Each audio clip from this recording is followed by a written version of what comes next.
ಕಡೆ ಪೊಲೀಸ್ನವರು ಅವರ ಫಿರ್ಯಾದಿಗಳನ್ನು ರಿಜಿಸ್ಟರ್ ಮಾಡಿಕೊಂಡು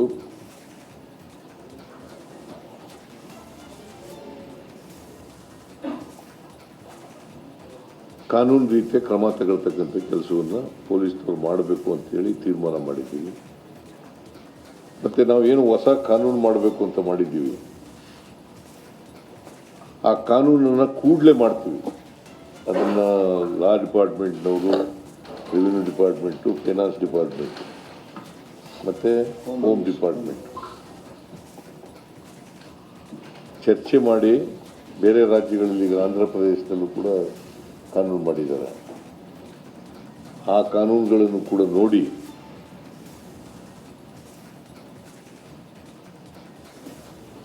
ಕೂಡಲೇ ಆ ಕಾನೂನನ್ನು ಸುಗ್ರೀವಾಜ್ಞೆ ಮೂಲಕ ಮಾಡ್ತಕ್ಕಂಥದ್ದನ್ನು ಮಾಡ್ತೀವಿ.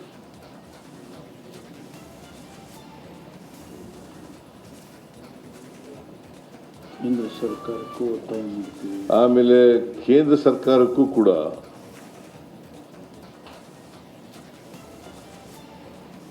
ಈ ಕಿರುಕುಳವನ್ನು ತಪ್ಪಿಸಲಿಕ್ಕೆ,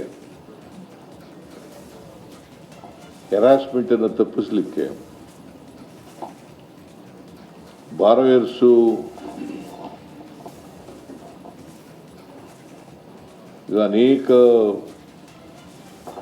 ರೀತಿಯಲ್ಲಿ ಊರು ಬಿಟ್ಟು ಹೋಗೋದು, ಆತ್ಮಹತ್ಯೆ ಮಾಡ್ಕೊಳ್ತಕ್ಕಂಥದ್ದು,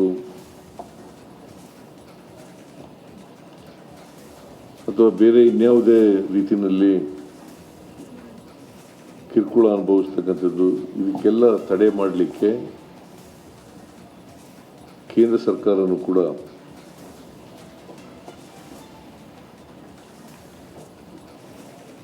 ಕಾನೂನನ್ನು ಮಾಡಬೇಕು ಅಂತೇಳಿ ಒತ್ತಾಯವನ್ನು ಮಾಡ್ತೀವಿ. ಯಾಕಂತಂದರೆ ಇದು ರಿಸರ್ವ್ ಬ್ಯಾಂಕ್ನಲ್ಲಿ ಮೈಕ್ರೋ ಫೈನಾನ್ಸಸ್ಗಳೆಲ್ಲ ರಿಸರ್ವ್ ಬ್ಯಾಂಕ್ನ ಅಡಿನಲ್ಲಿ ಬರ್ತಕ್ಕಂಥದ್ದು, ಅವ್ರು ರೆಗ್ಯುಲೇಟ್ ಮಾಡ್ತಾರೆ.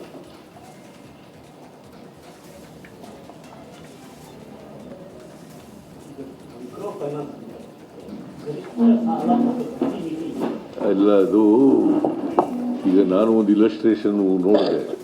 ಆ ಇಲಸ್ಟ್ರೇಷನಲ್ಲಿ 17.07% ಜಾಸ್ತಿ ಬಡ್ಡಿ ವಸೂಲು ಮಾಡಬಾರ್ದು ಅಂತ ಇದೆ.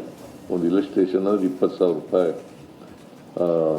ಸಾಲ ಕೊಟ್ಟರೆ ಅದು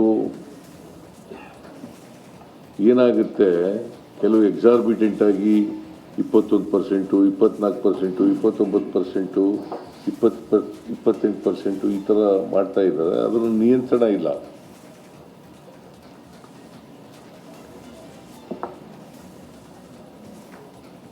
ಅದಕ್ಕೆ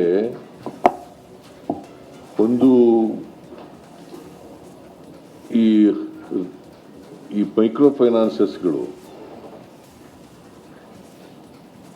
ಈಗ ರಿಸರ್ವ್ ಬ್ಯಾಂಕ್ನವರೇ ಅಲೋ ಮಾಡಿಬಿಟ್ಟಿದ್ದಾರೆ. 17.07% ಬಡ್ಡಿ ವಸೂಲು ಮಾಡ್ಬೋದು ಅಂತ. ಅಂದರೆ ಅದಕ್ಕಿಂತ ಹೆಚ್ಚು ಮಾಡ್ತಾ ಇದ್ದಾರೆ. ಮತ್ತು ಒಬ್ಬರಿಗೆ, ಒಂದು ಕುಟುಂಬಕ್ಕೆ 3 ಸಾಲಗಳಿಗಿಂತ ಜಾಸ್ತಿ ಕೊಡಬಾರದು ಅಂತ ಇದೆ.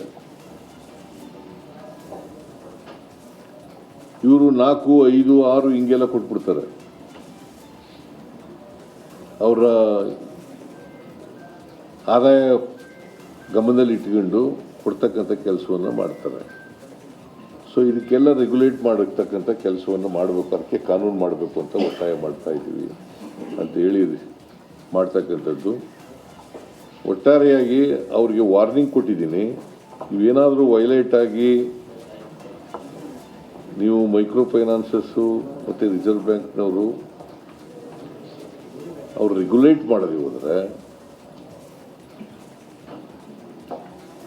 The state government will step ಇನ್.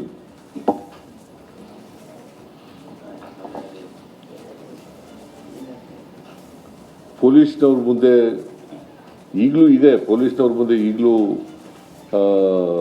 ದೂರುಗಳು ಕೊಟ್ಟರೆ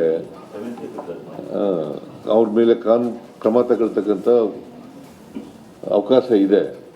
ಆದರೆ ಅದಕ್ಕೆ ಕಾನೂನು ಮಾಡ್ತಾ ಇದ್ದೀವಿ. ನಾವು ಒಂದು ಹೊಸ ಕಾನೂನನ್ನು ಮಾಡ್ತಾ ಇದ್ದೀವಿ. in order to protect the interest of the borrowers, either under the microfinance institutions or under any money lending institution.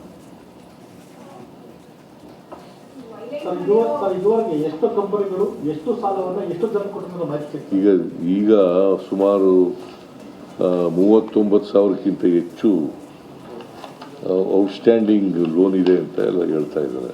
39,000ಕ್ಕಿಂತ ಹೆಚ್ಚು ಕೈ ಸಾಲ ಅಲ್ಲಪ್ಪ, 59,000 ನಂಬರ್ ಆಫ್ ಸಾರಿ ಇದು ಹಣ ಸರ್ 59,367. ಇದು ಅಮೌಂಟ್ ಔಟ್ಸ್ಟ್ಯಾಂಡಿಂಗ್ ಇನ್ ಕ್ರೋರ್ಸ್ 59,367.76 76 ಲಕ್ಷ 59,367 ಕೋಟಿ 76 lakh.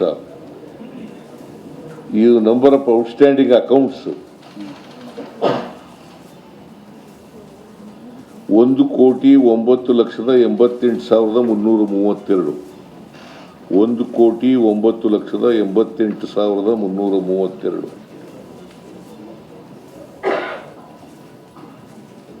15% of the state.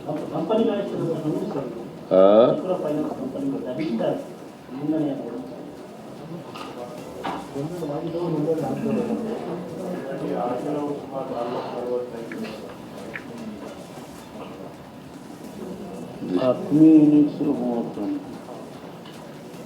Number of branches 3,090.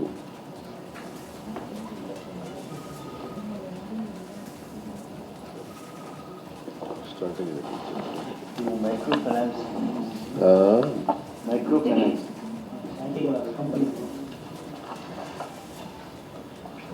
ಕಂಪನಿಗಳು ಎಷ್ಟಿದಾವೆ?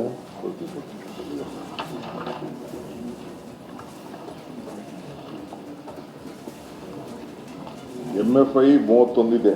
District MFI 31. ಈ ಸಾಹೇಬ್ ಹೇಳ್ದಂಗೆ 33,090 ಬ್ರಾಂಚ್ಗಳಿದ್ದಾವೆ. ಎಂಪ್ಲಾಯೀಸು 37,967 ಇದ್ದಾರೆ. ಅಕೌಂಟು 1,09,00,000 88,330. ಔಟ್ಸ್ಟ್ಯಾಂಡಿಂಗ್ ಹೇಳಿದ್ದಾರೆ. ಇವೆಲ್ಲ ರಿಜಿಸ್ಟರ್ಡ್ ಅವ ಸರ್, ಎಷ್ಟು ರಿಜಿಸ್ಟರ್ಡ್ ಅನ್ರಿಜಿಸ್ಟರ್ಡ್ ಯಾವ ಸರ್? ರಿಜಿಸ್ಟರ್ಡ್ ಭಾಳ ಇದ್ದಾವೆ. ಅದೇ ಇರೋದು ಇರೋದೇ ಭಾಳ ಅದರದೇ ಸಮಸ್ಯೆ, ಅದರದ್ದೇ ಅಲ್ಲ ಸರ್. ಅದರದ್ದೇ ಸಮಸ್ಯೆ ಇರೋದು. ಈಗ ಅದಕ್ಕೆ ಈ ಕಾನೂನು ತರ್ತಾ ಇರೋದು ನಾವು. ಈ ಕಾನೂನು ತರ್ತಾ ಇರೋದು ಟು ರೆಗ್ಯುಲೇಟ್ ಅನ್ರಿಜಿಸ್ಟರ್ಡ್ ಇದಾವೆಲ್ಲ ಫೈನಾನ್ಷಿಯಲ್ ಇನ್ಸ್ಟಿಟ್ಯೂಷನ್ಸು, ಅವನ್ನ ಕಂಟ್ರೋಲ್ ಮಾಡೋಕ್ಕೋಸ್ಕರ.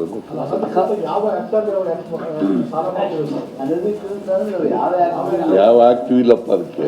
ಕಾನೂನು ಕ್ರಮ ತೆಗೆದು ನೀವು ಕೇಳ್ತಿರಲ್ಲ, ಏನು ಕೇಳಬೇಕು ಇನ್ಫಾರ್ಮೇಶನ್ ಇಲ್ಲದೆ ತಕ್ಷಣ ಒಂದೇನೋ ಅಂತ ಕೇಳ್ತಿರಲ್ಲ. ಹೌದು, ಕ್ರಿಮಿನಲ್ ಕೇಸ್ ಹಾಕಕ್ಕೆ ಹೇಳಿದ್ವಿ.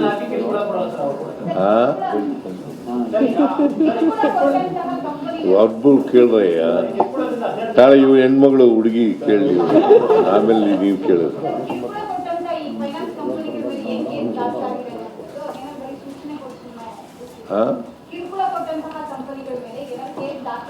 ಹೌದಪ್ಪ, ಕಂಪ್ನಿ ದೂರು ಕೊಟ್ರೆ ಅವ್ರ ಮೇಲೆಲ್ಲ ಕ್ರಮ ತಗೋತೀವಿ. ಈಗ 7 ಕೇಸ್ ಆಗಿದೆ ಇಲ್ಲಿ. ಹೋಮ್ ಮಿನಿಸ್ಟ್ರು, DG, ಕಮಿಷನರ್ಗಳು ಎಲ್ಲ ಯಾಕೆ ಕುಣಿಸ್ಕೊಂಡಿದ್ದೀವಿ? ಸಾಯಂಕಾಲದಷ್ಟೊತ್ತಿಗೆ ತೆಗೆದು ಒಳಗೆ ಹಾಕಿ ಅಂತ ಹೇಳಿದ್ವಿ. ಸರ್ ಇದುವರೆಗೆ ಒಟ್ಟು 4 ಜನ ಆತ್ಮಹತ್ಯೆ ಮಾಡ್ಕೊಂಡ್ರಿ. 4 ಜನ ಮಾಡಿ ಸತ್ತಿರೋದು 4 ಜನ. ಮತ್ತೆ ಬೇರೆ ಕೆಲವು ಮನೆ ಬಿಟ್ಟು ಹೋಗಿರೋ ಪ್ರಕರಣಗಳು ಅದೆಷ್ಟಾಗಿದೆ? ಕೆಲವು ನೋಟಿಸ್ ಕೊಟ್ಟಿದ್ದಾರೆ, ಕೆಲವು ಊರು ಬಿಟ್ಟಿದ್ದಾರೆ. ಅದಕ್ಕೆಪ್ಪ